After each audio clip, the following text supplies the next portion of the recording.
கந்தல் துணியின் கதை. கரிசல் காட்டு கழனியில் சில கால்கள் உழுத உழவு, சில கைகள் கனிந்த கனிவு. குடிசை எரிக்கும் விளக்கின் ஒளியைப் போலே இலைகள் இரண்டு வரவு, அதில் இயற்கை கலந்த அழகு. பருத்தி என்றொரு செடி வளர்ந்தது பருவ பெண்ணை போலே அந்த கரிசல் கழனி மேலே. அது சிரித்த அழகில் காய் வெடித்தது சின்ன குழந்தை போலே அந்த வண்ண செடியின் மேலே. பருத்தி எடுத்து கொட்டை பிரித்ததும் பஞ்சு குவியல் ஆச்சு, மெல்லை பார்க்க பயணம் போச்சு. அதை திருத்தி எடுத்து பார்த்த பொழுது சின்ன இலைகள் ஆச்சு, நூல் என்னும் பெயர் உண்டாச்சு. அழகு வண்ணம் கலந்து நெய்ததில் ஆடை வந்தது மெல்ல, பலர் மானம் காத்து கொள்ள. இடை குலையும் மாதர் உடலில் ஏறி கோல கவிதை சொல்ல, உடல் மூடி அணைத்து கொள்ள. அந்த துணியில் ஒன்று கிழிந்து அடுப்பங்கரைக்கு வந்து தான் படிக்குது இந்த சிந்து. தன் சொந்தக்காரர் பலரை எண்ணி துடிக்குது மனம் வெந்து, கதை சொல்லுது தனை நொந்து. வாழும் நாளில் வாழ்ந்த எண்ணெய் வைத்த இரும்பு பெட்டி, இன்று உதைக்கும் எண்ணெய் எட்டி. நிலை தாழ்ந்தபோது மனிதர் கூட உடைந்த பானை சட்டி, யார் உறவு கொள்வார் ஒட்டி. எண்ணெய் ஒருத்தி இடையில் ஏற்றி இருந்த காலம் உண்டு, அவள் மணந்த கணவன் கண்டு அவள் கன்னத்தோடு எண்ணெய் சேர்த்து கலந்த காலம் உண்டு, அது இறந்த காலம் இன்று. சலவை செய்து வாசம் போட்டு தங்கம் போல எடுத்து பின் அங்கம் பொழிய உடுத்து. தன் நிலைமை மாறி கிழிந்த பின்பு நிலத்தில் எண்ணெய் விடுத்து சென்றார் நீண்ட கதை முடித்து.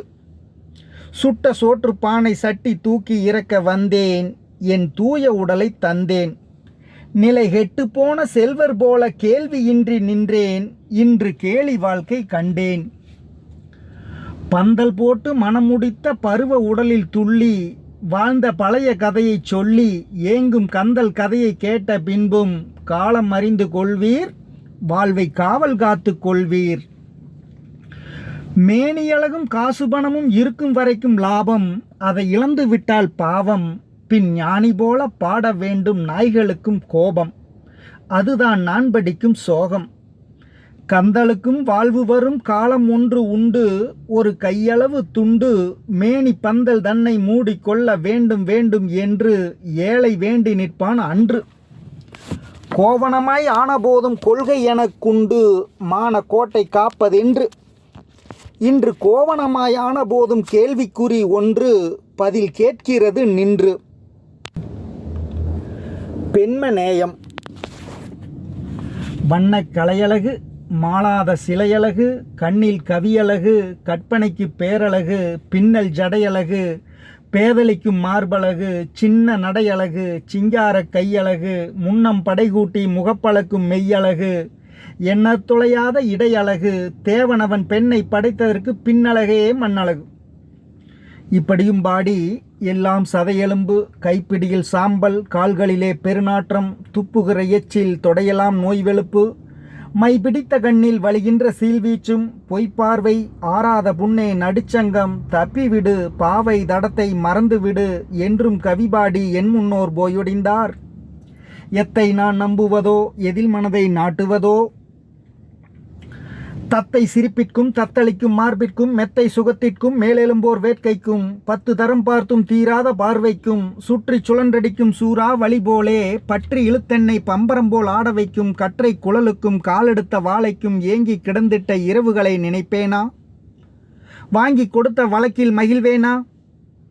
கட்டிலிலே காதல் கனியை அணைத்தபடி சிட்டு குருவியென தீராமல் கட்டி பிடித்தும் கனிய முத்தம் கொடுத்தும், இட்டு வரும் மூச்சினிலே வீசும் கனலோடு தொட்டபடி தூங்கும் தொடர்கதையில் மகிழ்வேனா? குடலில் மலம் என்றும் குருதியில் நாற்றம் என்றும், உடலை சதை என்றும் உட்புறத்தை காயம் என்றும், சுடலைக்கு போகின்ற சோற்று துருத்தி என்றும் வாழ்வை முடிப்பேனா? மாமுனிவன் ஆவேனா? வீழ்ந்தால் பெருங்காமம், விட்டுவிட்டால் மெய்ஞானம், ஆழ்ந்துணர்ந்த பேர்க்கோ அதுவே திருஞானம்.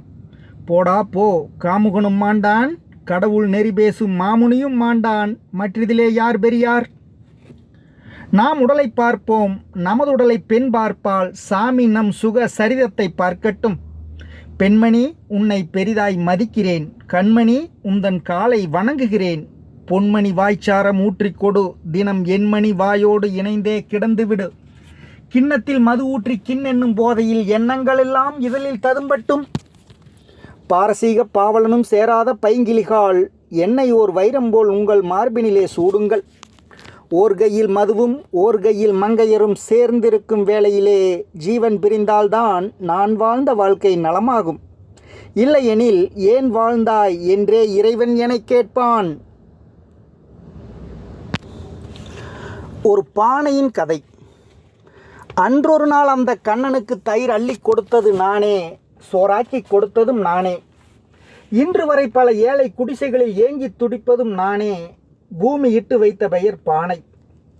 வாரத்திலே ஒரு நாள் கொதிப்பேன், கஞ்சி வார்த்து கொடுப்பதற்காக, பசி தீர்த்து முடிப்பதற்காக. பின்னர் ஓரத்திலே பல நாள் கிடப்பேன், நல்ல ஓய்வு பெறுவதற்காக, வீட்டில் உள்ள குழந்தைகள் சாக. நெல்லை அரிசியை நேரினில் கண்டதும் துள்ளி குதிக்கும் பெண்டாட்டி, 2 சுள்ளி கொண்டு கனல் மூட்டி, தன் பல்லை நெருக்கிடும் பசிப்பினி தீர்த்திட பானை எனையதில் ஏற்றி, கொஞ்சம் பைப்பு தண்ணீரையும் ஊற்றி, வேங்கை பிடித்திட்ட வீரனைப் போலனை வெற்றி களிப்புடன் பார்த்து, துணி சுற்றி கழுநீரை வார்த்து, என்னை தாங்கி எடுத்து தன் பிள்ளைகளை வைத்து, சாப்பிடுவாள் ரசம் சேர்த்து, என்னை சாய்த்து வைப்பால் பசி தீர்த்து. அப்புறம் எத்தனை நாள் செல்லுமோ அந்த குடும்பங்கள் என்னை தாங்க, கொஞ்சம் அரிசி மணிகளை வாங்க. இங்கு வந்த சுதந்திரம் ஏழைக்கல்ல, அது வாழும் முதலைகள் வாங்க. பசி வாட்டிடும் வயிறுகள் ஏங்க. பானை பிடித்தவள் பாக்கியத்தை பற்றி பாரதம் பாடட்டும் பாட்டு, அதை பானையும் ஆடிடும் கேட்டு. அவள் பூனை படுத்த அடுப்பின் அருகில் புந்தியை ஒட்ட போட்டு, விடும் பொட்டு கண்ணீர் ஒரு சீட்டு. இப்படியே பசி நீளுமென்றால் இது என்ன சுதந்திர பூமி? ஏன் இத்தனை ஆயிரம் சாமி? ஒரு கைப்பிடியில் பல பூட்டை உடைத்து, இன்று காத்திருப்போம் எங்கள் வீட்டை, பழி தீர்த்திடுவோம் இந்த நாட்டை. நானோர் கவிஞன் அல்லன். நானோர் கவிஞன் அல்லன் என்பாட்டும் கவிதை அல்ல. மானாதி மானம் விட்டு வளர்மதியை குறுக விட்டு, நாடகங்களிட்டு நாப்பிளக்கம் முழக்கமிட்டு, ஊனாட உயிர் தரிக்கும் ஊன்பொதியே கவிஞன் எனில் நானோர் கவிஞன் அல்லன் என்பாட்டும் கவிதையல்ல. அஞ்சாத சிங்கமென்றும் அன்றெடுத்த தங்கமென்றும், பிஞ்சான நெஞ்சினர் முன் பேதையர் முன் ஏழையர் முன் நெஞ்சார பொய்யுரைத்து, தஞ்சாதி தன் குடும்பம் தாம் வாழ தனியிடத்து பஞ்சாங்கம் பார்த்திருக்கும் பண்புடையான் கவிஞன் எனில் நானோர் கவிஞன் அல்லன் என்பாட்டும் கவிதையல்ல. பகுத்தறிவை ஊர்குறைத்து பணத்தறிவை தமக்கு வைத்து, தொகுத்துரைத்த பொய்களுக்கும் சோதனைகள் செய்து வைத்து, நகத்துணுனி உண்மையன்றி நாள் முழுதும் வேடமிட்டு, மடத்தில் உள்ள சாமிகள் போல் மாமாய கதை உரைத்து, வகுத்துணரும் வழியறியா மானிடர்க்கு தலைவன் என்று பிழைத்திருக்கும் ஆண்மையிலா பேதையரே கவிஞன் எனில் நானோர் கவிஞன் அல்லன் என்பாட்டும் கவிதையல்ல.